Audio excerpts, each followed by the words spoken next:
aqui lá em Atos 2, verso 46, nos diz assim: todos os dias continuavam a reunir-se no pátio do templo, partiam o pão em suas casas, de casa em casa, e juntos participavam das refeições, com alegria e sinceridade de coração. Amém.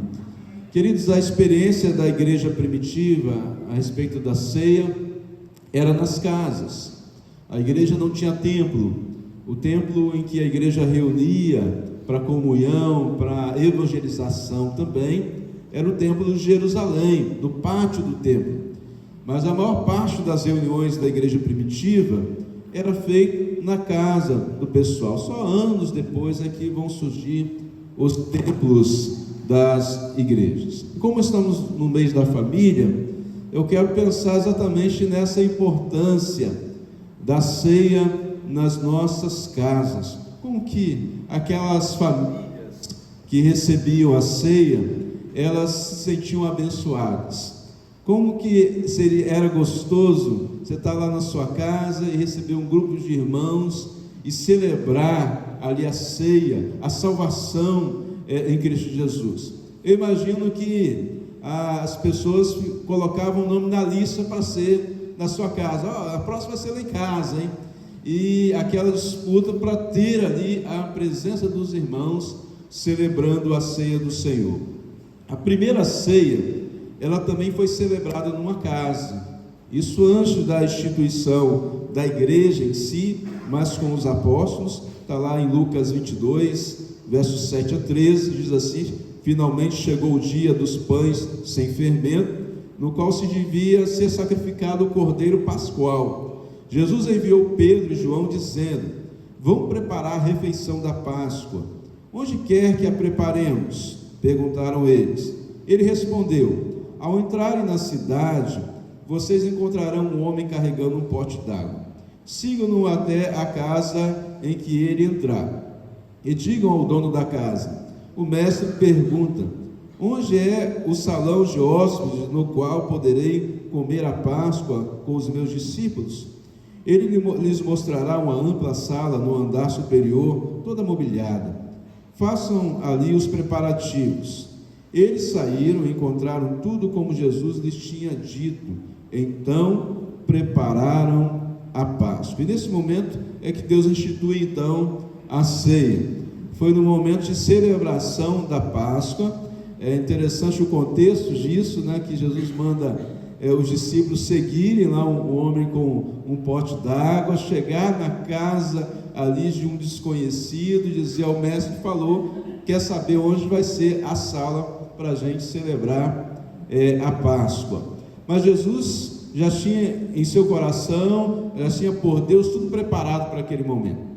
E era num salão de festa, uma sala de hóspedes emprestado, que Jesus ali celebra a Páscoa e institui a ceia do Senhor para aqueles discípulos, no contexto de família espiritual, a casa celebrando ali a Deus.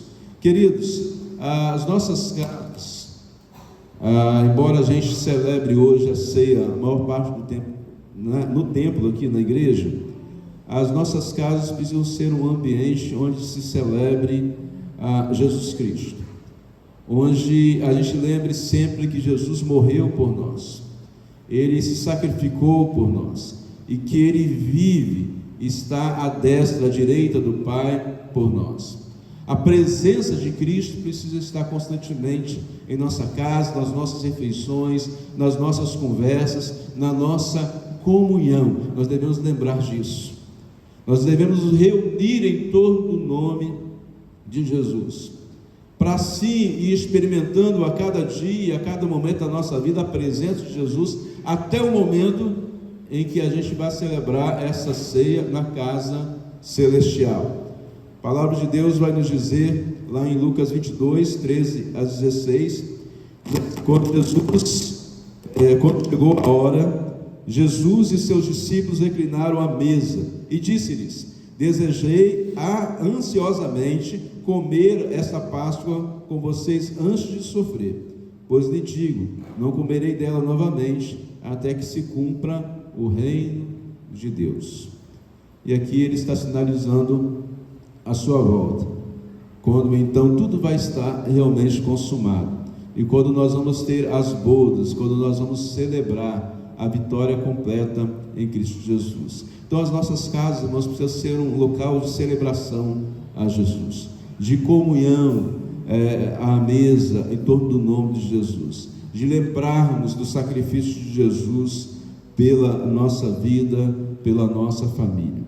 Que a ceia de Jesus esteja presente na nossa casa, que esse momento que nós vamos celebrar aqui, nós devemos o nosso coração para a nossa casa, para aquele que ainda está sem Cristo, receber Cristo como Salvador, para aquele que está desviado, voltar-se a Jesus, para aqueles que estão em Cristo, celebrarem a salvação em Cristo Jesus. Que Deus abençoe as nossas famílias, as nossas casas, com a sua presença, amém?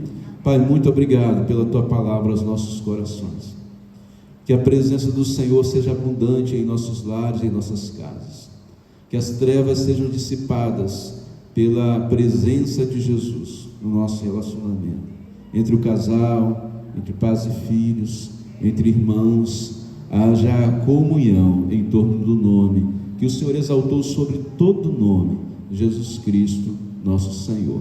Nós oramos, ó Pai, em nome de Jesus. Amém, Senhor. Amém.